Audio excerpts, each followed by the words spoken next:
agora falar da Semana do Governo Federal. Oba! Essa galera que gerencia a nossa vida. No início da semana, o presidente Lula decidiu nomear o embaixador André Correia do Lago como presidente da COP30, que é a Conferência do Clima da ONU, que vai acontecer em Belém, no Pará, entre os dias 10 e 21 de novembro. Para a direção executiva do evento, o governo escolheu a atual secretária de Clima do Ministério do Meio Ambiente, a Ana Toni. Um dos motivos para a escolha do Lago para a presidência da COP30, segundo pessoas que trabalham ali na organização da conferência em Belém, é o fato de o embaixador ter trânsito e ser bem avaliado em setores que muitas vezes são divergentes, sobretudo as alas ambientais e do agronegócio ali do próprio governo. Ou e seja, ele vai bem tanto ele é diplomático. Com a Marina quanto com o... Meu Deus do céu!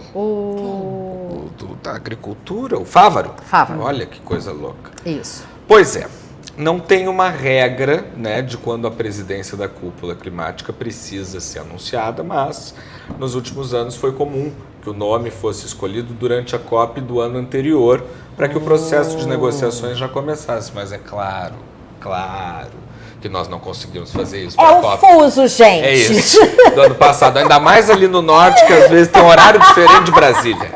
É isso. A intenção dos negociadores brasileiros agora é conseguir antecipar o máximo possível as conversas para tentar chegar na COP30 já com as tratativas avançadas e evitar impasses durante a realização do evento. Essa COP, gente, ela tem tudo para ser histórica.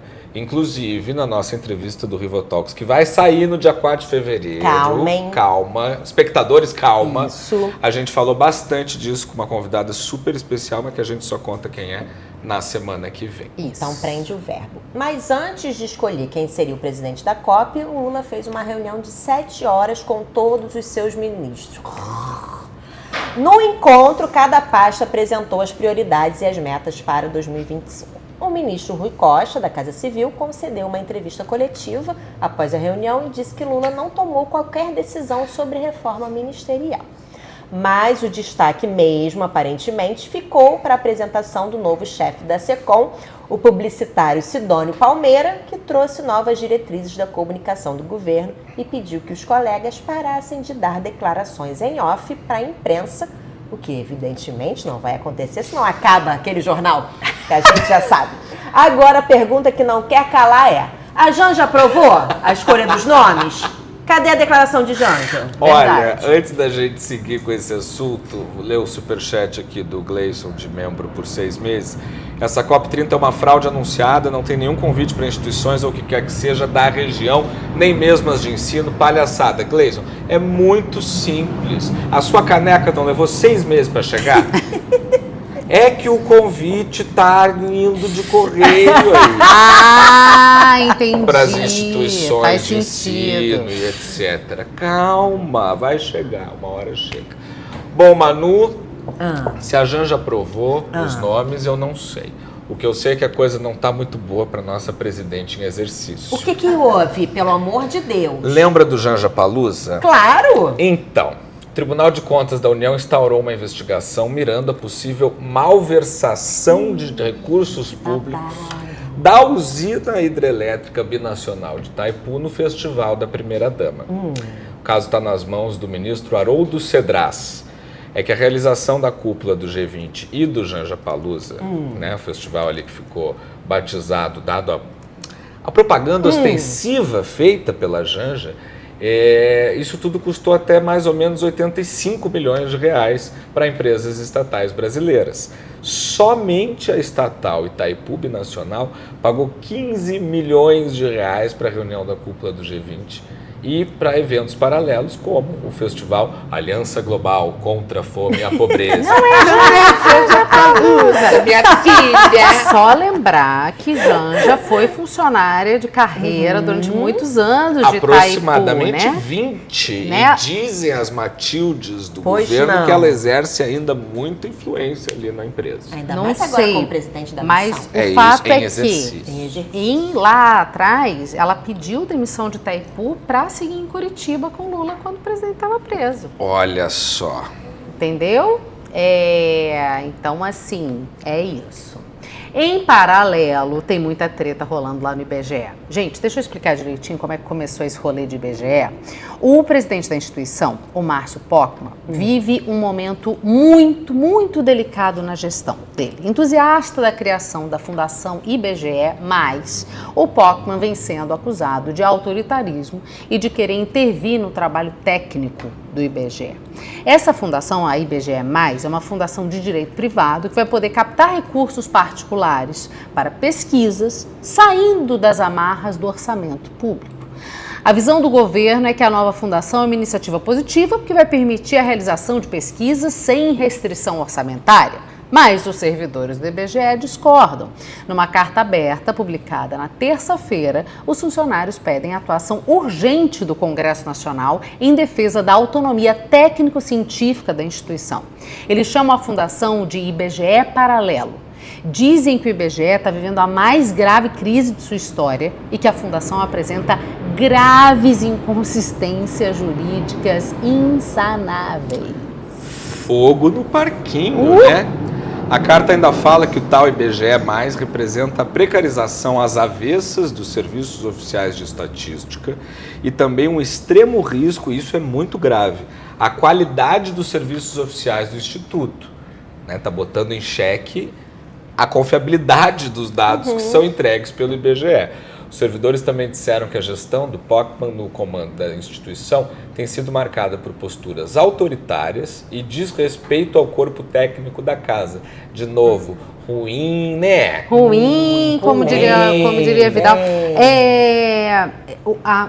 Os funcionários do IBGE, eles são muito organizados, assim. Eu conversei já também com o sindicato. 200 milhões de cidadãos para organizar quem tem cachorro, quantas geladeiras Exatamente. Tem que e ser assim, eu já organizado. Conversei, gente do sindicato já veio me pedir para fazer denúncia. Eles estão sempre muito de olho, né, nas demandas das pessoas da instituição. Você cobria, né? Eu cobri a virada da PIB Folha e tal. E de fato, assim, todas as pessoas que vão fazer anúncios de todos os dados, e aí inflação, PNAD, tudo aquilo que a gente já sabe, eles sempre deixam claro, a gente segue as regras internacionais, a gente não tira um número da nossa cabeça, a gente segue as normas, e são profissionais de muitos anos, muito respeitados, formados em todas as ciências, matemáticas atuariais e tudo possível, para fazer a coisa andar da concursados, da forma mais idônea possível, porque são os dados do nosso país. Então, para não ter diferença do Brasil com o resto do mundo, a gente usa parâmetros internacionais. Agora, se esse IBGE+ começa a inventar coisa, inventar pesquisa e não seguir normas técnicas para isso, vira um grande problema porque descredibiliza os dados oficiais. Porque aquilo que a gente sempre fala aqui, né? Em estatística, o número ele pode te dizer o que ele tem para te dizer ou pode te dizer aquilo que você quer que ele diga. Exatamente. Né? E assim, eles sempre tiveram muito cuidado. Muitas vezes a imprensa fala assim, mas por que teve esse aumento? Mas o que aconteceu? Eles sempre falavam, ao que tudo indica, a gente teve seca não sei onde, teve não sei o quê. Eles nunca afirmam que uma coisa é a causa de um aumento de preço, por exemplo. Até porque não é a função da instituição. Não é, né? eles apresentam contabilizam, dados. É isso. Então, assim, a análise dos dados não precisa ser feita pelo IBGE. Então, eles mostram, teve seca não sei onde, teve chuva não sei onde, então isso aqui aumentou aqui, pode ser que aumente ali na frente. Exatamente. Eles vão dando essas orientações que é com base nisso que eles revelam os dados. E isso é muito importante que seja coerente, não só pela razão óbvia, né, de que todo mundo merece saber a verdade, mas porque são esses dados que pautam as políticas públicas, né? Todas do país. Tudo o que é decidido pelo Congresso leva em consideração os dados do IBGE. Então, assim, quantas pessoas não têm saneamento básico? Quantas pessoas estão sem comer?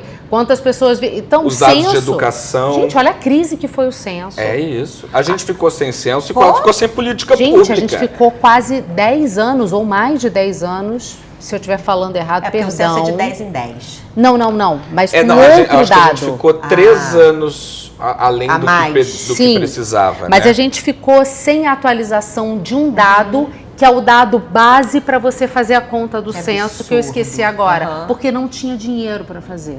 É um dado que você não pode, porque assim, as listas de produtos, elas vão mudando. Claro. O que a gente consumia em 2000 Claro. não é o que a gente Lógico. consome em 2024. E os caras não estavam fazendo a atualização dessa cesta básica aí de produtos, que tem um nome que eu esqueci agora. Impressionante, assim, não pode, esse desrespeito é muito absurdo. E importante também mencionar esse comentário aqui do Everaldo Afonso, que foi uma coisa que eu li muito essa semana também. É importante lembrar o que aconteceu com o IBGE da Argentina no governo da Cristina Kirchner, não só no dela, né, mas durante todo o peronismo, o Instituto Argentino de Geografia e Estatística, não é esse o nome, mas o órgão equivalente da Argentina, fez o que quis com os números Exatamente. oficiais. Deu no que deu, e né? deu no que deu. São 200 mil anos de crise. Gente, ou conserta tudo na base, ou não vai estar para ficar inventando, remediando, não. Aliás, Haddad tomou nessa reunião aí, apesar do Lula não falar na reunião ministerial o nome do Haddad, falou, ninguém aqui vai fazer anúncio de como é que fala? Emenda nenhuma, de medida nenhuma, isso. sem antes falar com a Secretaria de Governo. Tá uma arara. Aí o Rui Costa vai lá e fala que não vai ter validade. Ai, Pobre do Jaiminho.